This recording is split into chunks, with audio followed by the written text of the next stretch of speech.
وہ بچے جو ہمارے چھوٹے بچے ہیں اور ابھی وہ بچے جو انشاءاللہ جن کو یہ جنم دیں گے, جو ہمارے پوٹینشیل پیرنٹس ہیں, وہ بچیاں جو میٹرک ایف اے میں پڑھتی ہیں, ایف ایس سی میں پڑھتی ہیں, جو بچے, ان سب کو یہ بات بتانے کی ضرورت ہے کہ خدا کے لیے جو غلطی ہم نے کی ہے تم نے وہ غلطی نہیں کرنی. اپنے ویلیو سسٹم کو ٹھیک کرنا ہے. میں نے سر ایک سٹڈی کی, ابھی وہ جاری ہے, تقریباً 1800 بچوں سے میں نے پوچھا تم کس جیسا بننا چاہتے ہو, اور یہ 8 سال سے کم عمر کے بچے کے. آپ یقین کریں بچوں نے جو کہا وہ یہ کہا میں میسی کی طرح بننا چاہتا ہوں جو فٹ بالر ہے, کسی نے کہا میں عاطف اسلم کی طرح بننا چاہتا ہوں, کسی نے انڈیا کے اداروں کا نام لیا, کسی نے نہیں کہا میں ابو بکر کی طرح بننا چاہتا ہوں, کسی نے نہیں کہا میں حضرت علی کی طرح بننا چاہتا ہوں, کسی نے نہیں کہا میں قائد اعظم کی طرح بننا چاہتا ہوں, کسی نے نہیں کہا میں عبدالستار ریدی کی طرح بننا چاہتا ہوں.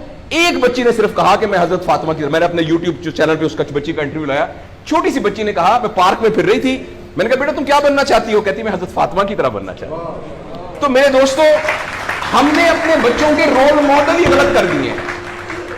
ہم نے, اس لیے مجھے اور آپ کو بہت سیریسلی اس بات پر غور کرنا ہے. میں آپ سے عرض کروں, ساؤتھ افریقہ میں تتلیاں ختم ہو رہی ہیں, لہٰذا تتلیوں کی نسل کو بچانا بڑا ضروری ہے. اچھا پانڈا ختم ہو رہا ہے, پانڈا کو بچانا بہت ضروری ہے.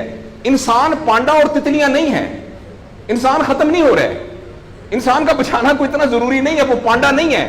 اس لیے اگر ہم اپنے بچوں کو یہ رول ماڈل نہیں دے سکتے تو مہربانی کر کے بچے نہ پیدا کریں. لیکن اگر ہم نے اپنی اولاد پیدا کرنی ہے تو وہ اولاد وہ پیدا کرنی پڑے گی اور اس کی وہ تربیت کرنی پڑے گی جن کا رول ماڈل وہ ہو جو حضرت عمر تھے, جو حضرت ابو بکر تھے, جو حضرت علی تھے, جو فاطمہ تھی, جو زینب تھی, جو خدیجہ تھی رضوان رضی اللہ عنہا. یہ ہمارے رول ماڈل ہمیں پیدا کرنے پڑیں گے, اور یہ تب ہوگا جب ہمارے اندر سے یہ دو چیزیں ختم ہوں گی. نمبر 1, ہم پیسے کی بنیاد پر اپنے آپ کو بڑھانا سمجھیں, اور دوسرا یہ کہ ہم فرد کو فرد کے لیے تیار نہ کریں, فرد کو معاشرے کے لیے تیار کریں. میرا بیٹا تو 1100 میں سے 1100 نمبر لے کے ڈاکٹر بن کے ایک جگہ پر اسسٹنٹ پروفیسر لگا ہوا ہے, معاشرے کو کیا فائدہ ہوا ہے؟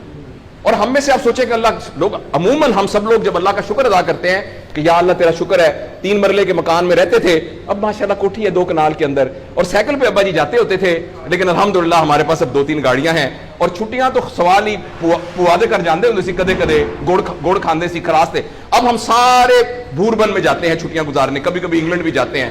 اللہ کا ہمارے اوپر بڑا کرم ہو گیا. اس غلط فہمی سے ہم اپنے آپ کو نکالیں.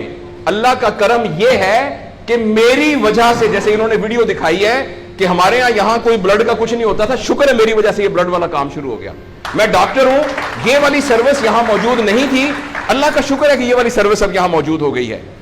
اللہ کا شکر ہے یہ ہو رہا ہے. سروس اورینٹڈ جب تک ہم اپنے بچوں کو نہیں ڈیولپ کریں گے, اس وقت تک میں آپ کو بہت دکھ سے اعلان کرتا ہوں, بڑی ہی تکلیف کے ساتھ, میں بہت آپٹمسٹ آدمی ہوں, میں یونیورسٹیوں میں جاتا ہوں, کالج میں جاتا ہوں, بچوں سے بات کرتا ہوں, اگر ہم نے اگلے فوری طور پر اپنے بچوں کی تربیت پہ توجہ نہ دی, اگلے 10 سال میں ایک ایسی نسل آنے والی ہے جن کو چائلڈہڈ ڈپریشن ہوگی, جن کو سوئسائڈل تھاٹس آئیں گے, جن کی سیکسول ٹریننگ بہت بری ہوگی, اور جن کے اندر ریلیشن شپ پرابلمز ہوں گے. اور یہ ہونے والا ہے, ہماری آنکھوں کے سامنے ہونے والا ہے.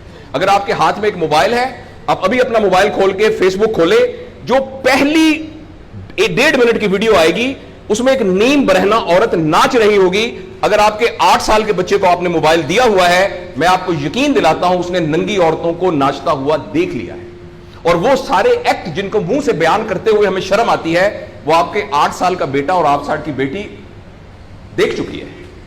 اس سارے میں ایز اے پیرنٹ ہماری بہت رسپانسبلٹی ہے کہ ہم اس میں انٹروین کریں اور ان کو فزیکل ٹائم دیں, اور ٹائم دے کے ہم یہ 2 چیزوں پر مینلی کام کریں. تو انشاءاللہ العزیز ہمیں امید ہے کہ معاشرہ بچ جائے گا.